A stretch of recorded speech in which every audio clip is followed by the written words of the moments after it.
Welcome into Tuddy Talk. This is the championship game recap episode because, well, we missed last week. Unfortunately, it was the holidays and time kind of slipped past everything that I was doing. I don't know where the last 2 weeks went. Yeah, when you're not in the conversation for the title, things get disinteresting, which is unfair to you guys. We are supposed to come out with content no matter who wins the league, and we just have to suck up our pride and just go on with it. I really was busy. I'm not... I didn't do it because I don't like you guys. That's cap. That's kind of what it sounds like. No, 100%. I was busy. I actually went snowboarding for the first time, and that was your really first fun. time? That was my first time. Oh, wow. Yeah. It was a good time. I'm going back again later this month. Mm-hmm. So yeah, I guess we should start talking about let's talk about week 16 real quick so that we don't get comments about that. Week 16, I mean, it was the 1 and 2 seeds that won, so it wasn't really that exciting.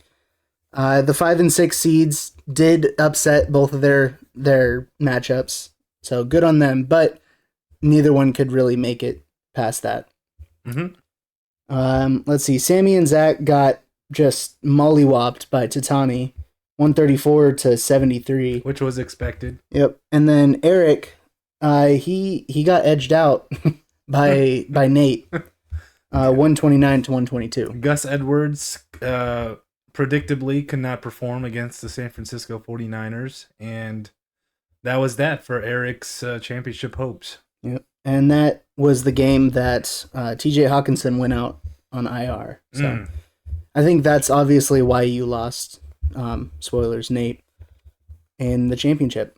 So championship was between White Chicks and Hill Got Me Here, Tatani versus Nate, which, I mean, I think they're Nate is a first time in the league, and Tatani, this is your first time in the championship. So congratulations to you both. It's a milestone. I'm just happy it's not Gifford and Scott again. It's fair, whatever. It's no fun when it's the same person winning over and over. So only when it's you, huh? No, it's not fun for everybody. Congrats to Tani. Mm-hmm. We teased you for years. Constellation bracket, everything. You deserve this championship. I called it probably 4 or 5 weeks ago. I could just see it. And yeah, you won you got it off your chest, buddy. You are now officially part of the championship circle. How does that feel? I have got to order your little placard that goes on the trophy. Yeah, I will be relinquishing my title within the next couple weeks. Gifford will be bringing it over. And if you are available, I would like to present it to you. Maybe we can make an episode out of it, but I would like to present you the title from myself. We would love to host the Super Bowl, either here or over at the other house. Yes. But either way, I would like to get most of the league over here, and we can do a passing of the torch. I would just like to note that it is a tough pill to swallow, but out of the 6 or 7 titles that have been won in this league, Tatani officially now has bragging rights of winning in a 12-man league. So first time with 12. It makes this championship the most prestigious so far. Anyway, I'm going to get you the money as soon as I can. You get $275 Tatani for the champ. Plus the Guillotine League. Yeah, plus the Guillotine League. I got to give you props for that. Oh, what a year. This is historical. Is he champ? It's crazy. He's champ. He's champ. There. He won a gimmick league. And Tatani McGregor, champ. 275 to oh my god, Jesus. 275 to Tatani, and 115 to Nate. So still a significant prize. Still doubled your money, Nate. Mm-hmm. And then getting your money back is Sammy and Zach. Huge improvement from last year. I don't know if this was Sammy, but Zach, you gotta thank that woman. I have heard that it was all Sammy. So I guess we're kicking one more person out of the league this year. I think that means that Zach is gone next year. Bye-bye. And, well, Sammy gets her own team, so that's really nice. That is nice. We want people invested in the league. Nothing's funny over here. Nothing funny. This shit's serious. Ooh, and then barely. What is that? By 14 points. Tony also gets the score, or the points scored. The points for award, which is $20. Did I get that last year? I don't remember. Because I watched like everybody. To forget everything. I watched everybody. I don't think I got no bonus for that. It's $20. It's everybody got it. I paid my money out. No, I know, but I didn't. Shit. No, I didn't know that was a thing. I didn't know. It's been a thing for years. I didn't know like most points scored was like a thing. Oh. Yeah, no. If you got the most points, you got it last year. I promise. And then $10 to the winners of each weekly matchup. Let me run through those real quick. Week 1, hot start. That went to Apple with 147. Hero to 0, the biggest negative team point differential, goes to Tatani. That was 50. He got minus 50. Which he did that on purpose. He sat his quarterback, I think. Yeah, we don't need to go over it. He's getting a lot of money, is what I'm saying. Chris, you got week 3 MVP with Keenan Allen at 44.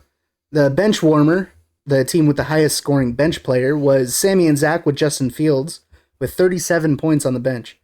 Photo finish, closest margin of victory, that was week 5. Sammy and Zach also got that one. It was a lot of blowouts that week because they won with 12.24 points. Largest margin of victory, week 6, was Tommy. So congratulations to him. Dirty 30, that went to Jordan Addison, and that was on Brittany's team by then. 29.8, so barely there. Bad read, most points under their weekly projection. That was Paris, 35 points under. Wild. Rough. Tuddy Party went to 3 different teams. That's the most total touchdowns, and that goes to me, Sammy and Zach, and Gifford. I don't even want that shit anymore. It's $10 split, essentially 4 ways. You can have it, Sammy. Kick and pray, the longest attempted field goal was a Justin Tucker 55-yard attempt. He didn't even make it. And Brittany got that money. Bullseye was Chris, week 11, closest to projected point total. Really? So time out. Oh, I guess for that week. I was about to say like 55 yards the whole season. No, just that week. Yeah, okay. Overachiever was Nate, week 12. Let's see. Best loser was Eric in week 13. And then travel back, Eric also won that one. So he went back-to-back in the final 2 weeks. He was 1 point away from his week 1 projection. So that means Sammy and Zach won 2.33 challenges. Eric won 2. Brittany 2. Chris 2. And everybody here with 1. Nate, Paris, Tatani, Apple, Tommy all got 1. Gifford and Devin, we both got 0.33. And the only person that didn't get anything is Scott. So Scott doesn't get anything from this league at all. He donated $50. And he finished the consolation bracket in last place. So. Last place. Hot coal for Scott. What a year for Scott. I do want to say this, just in general, barring my own memory, this has been the most competitive and tightly knit league so far, I would say, in the 7 years that we've been doing this. The score margins have been closer than it's ever been. The records have been closer than it's ever been. And there wasn't really anybody that pulled away. Everybody had a shot in the top 4 to win the title this year. So, I mean, apparently in the top 6 because top 6. 2 of them got upsets. Yes. So just a very competitive season this year. That's one positive I could say. Very competitive all the way down to the championship. And let's dive into that. So White Chicks versus Hill got me here.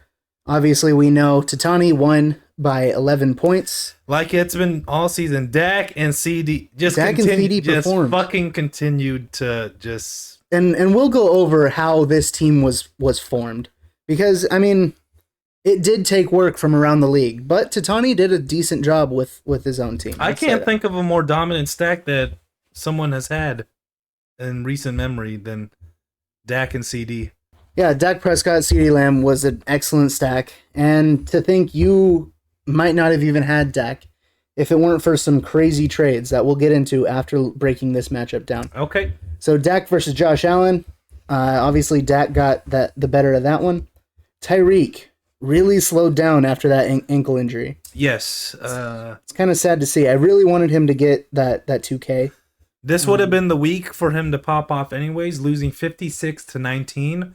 You would have thought in the second half of the game that Tua would just be slinging the ball, but it's tough to score on the Ravens, and Tyreek just somewhat ineffective with a merely 10 points. Yep. In the last 3 weeks, not including the bye, obviously, he didn't go over 100 yards, and he did not get one touchdown. So unfortunately, Nate, I know Tyreek got you here, but he also didn't deliver when you needed him to most. Unfortunate. It's a crappy way to end the year, but I mean, you got to the championship. You're also doubling your money. You're right. Calvin Ridley. CeeDee Lamb obviously scored almost 40 points, so just demolished Tyreek. Fucking stupid. Ayuk versus Calvin Ridley. Obviously, Ayuk. Like, there was no chance. Calvin Ridley's been ass this year. He started to come out never mind. What, he had for 2 weeks, 11 and 12? Yeah, he had a large gap in between. 22 last week. So he won him the semi. Yes. Let's see. Derrick Henry and Rashad White. Really, none of the running backs except for Jonathan Taylor contributed this week. And so there's not really much to say. DJ Moore. Jameer got you here, though. That's another big trade. DJ Moore, 30 points. Right tried to put up a fight against CD. Against the Falcons. An impressive year for DJ. Everything he's had to deal with. Yeah, I think he's going to be someone to look out for next year. There was a long stretch in the middle of the year that he kind of shit the bed, but then he came back alive. I'm pretty sure that's last week. Got 3 though. So I'm pretty sure that's when Justin Fields was hurt. But yeah, nah. They had fucking Badgett and. And then you chose to play Zamir White over Saquon and James Conner. I mean, it was a good choice for Saquon because he only got 7 points in a. But James Conner dropped 28 points. James Conner, man. I miss the man. I miss him. That's Saquon. Yeah, it is. The past 2 weeks. The 2 weeks? The past 4 weeks. 4 weeks, okay. Or, well, 5, not including the bye. 24, 16, 19, 27. Just a good way to a solid good way to end the season for James. Even though you didn't play him. So whatever. I'm happy that he's on the winning team. I'm happy that I could contribute to this team. Which, I mean, speaking of, there have been a lot of contributors to your team. Let's just go through it real quick. So I want to start with one that doesn't even involve you. This one was between Scott and Chris. It included Puka Nacua and Rashad White for Saquon Barkley. Now, Saquon had quite the journey around the league, and we'll see that. So you got passed around like a blunt. Yeah, Chris and Scott, there's one immediately starting it. So yeah, Scott got Chuba Hubbard, Nico Collins, and George Kittle, which is not bad. But then his really bad one, oh, never mind, that's all Scott. Scott ruined his team on his own. I want to go over real quick Brittany. Brittany really shit the bed with this one. Alexander Madison and Curtis Samuel for Jahmyr Gibbs. For a rookie running back that we are all telling you, hey, keep this guy, he's going to be great. You decided to get rid of him in October, before Halloween. You decided to get rid of him. Wait, when was this? October 12th. God damn. Yeah. It feels like it was like 2 weeks ago. But he's been on Tatani's team for a while. Another one. This one, let's see. I also want to just point out, after that trade was made, Brittany proceeded to pick up KJ Osborne. Just a shit ton of Vikings after that. She just had the entire Vikings squad. Yeah. It was a rough year and some weird decisions on her part. I do want to go over real quick. It was me and Tatani. This one didn't really impact you, but it impacted me a lot. Because I got Christian Kirk just before he started going off again. I mean, he's been really good all year. But he gave me hope. And that was the toughest thing for me. And didn't he, like... It was something with his groin, right? He was carrying me. But now he's on IR. He had a busted testicle or something? It gave me hope. So, Tatani, in a way, you won another one. James Conner, though. I gave you him. Even though he sat on the bench the whole time. Should have gave him Austin Eckler. The last one, and I think the most damning one, is Chris and Tatani. They went with Josh Jacobs for both Saquon Barkley and Dak Prescott. It should have been you, Chris. Chris, you could have moved up. but you decided to trade away Dak, and that really screwed the rest of the league because that's what he needed. Well, Chris trusted your boyfriend to carry him to the championship. So I really thought that Chris could have made a run. So Dak, he was drafted by Tatani. I'll give him that, but he dropped him, and then Chris picked him up in October for it looks like 1 day. What the hell? Yeah, it looks like 1 day, and then traded it. Oh, traded him a month later. Never mind. Over to Tatani. So great job on that one. Let's see. I will give you props, Tatani, for CeeDee Lamb and Brandon Ayuk. You drafted both of them in the first and third, respectively. The amount of trades that were going on in the first half of the season just make me cringe. Or possible trades. Chris offered me, the season's over. Chris offered me Jalen Hurts and Raheem Mostert for Tony Pollard. Tatani sent me numerous trades where I could have gotten CeeDee Lamb. I just don't know what I was thinking. CeeDee and Dak shouldn't have been on your team at the end of the year because of how hard you were trying to get rid of him. Nobody wanted them. You were trying to sell CeeDee. You did not want him anymore. And that literally could have changed the winner of the league. 100% it could have. But I do, like I said, want to give you props. You drafted a really good team. Let's see. Who else did you draft? Anybody? I don't know. You made a lot of trades. I think trades. I don't know. No, trades helped him more than that. Yeah. But another one that, Trey McBride. That could have been Chris again. Let's see. Zamir White, that was a weird one with you. You dropped him and picked him up a few times throughout the league. Saquon, I mentioned his journey. James Conner. Chase Brown. That's another one that Chris had for a little bit. Demario Douglas. Jamal Williams didn't really do much. Where was I going with this? I don't know where you're going with this. Rashad White, also another one that could have been Chris's. Right there, way at the beginning of the year. Drafted in the 6th round. Just, I want to say that Chris... Overtraded, unfortunately, and it bit him in the ass. But hey, that's the fun of the league. So it is the fun of the league, and you trade at your own caution. Mm-hmm. I think that's about where I want to wrap it up. I want to say thank you to everybody for participating in the league. It has been a really fun year for us, despite what we may have portrayed. It's been really fun. I've had a great year. It didn't work out for me or Gifford, but that's what you get when you play fantasy and you gamble. Absolutely. We're excited to see new people rise up, new strategies. The past can't stay on top forever, and you get overpassed as the future goes on. So at this point, like my namesake, I'm washed and old. So you are on a 3-year drought of no playoffs, and you gotta light that fire in your gut, and it's a good fire to have. I might have it next year. I might not. You're getting married, about to have some kids. Fuck. Maybe. But yeah, it's been a great year. Thank you all. We really appreciate it. And we'll be back, and we'll see you in the off season. What the fuck do we draft? August something. We will be back in approximately 7 months, and it's gonna be a hectic year, guys. Buckle up for the main podcast. And I don't know about him, but we'll do some off-season content. Yeah, a lot of content. We're gonna have OnlyFans coming out soon.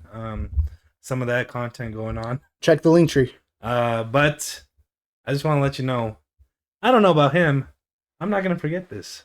Tatani, hit list. That trophy's coming back soon. Okay, I'm motivated. I'm ready, and I'm ready to study my ass off. I'm motivated. This is the year of Matt Gifford. 2024. 2024. Right. Happy New Year, everybody. We will see you next time. We will see you. Update on more videos. We will update the group chat on when more content is put out. I was just yapping. Congratulations to Tani. Congrats to Tani. Great job, Nate and Sammy and Zach. We'll see you when we see you.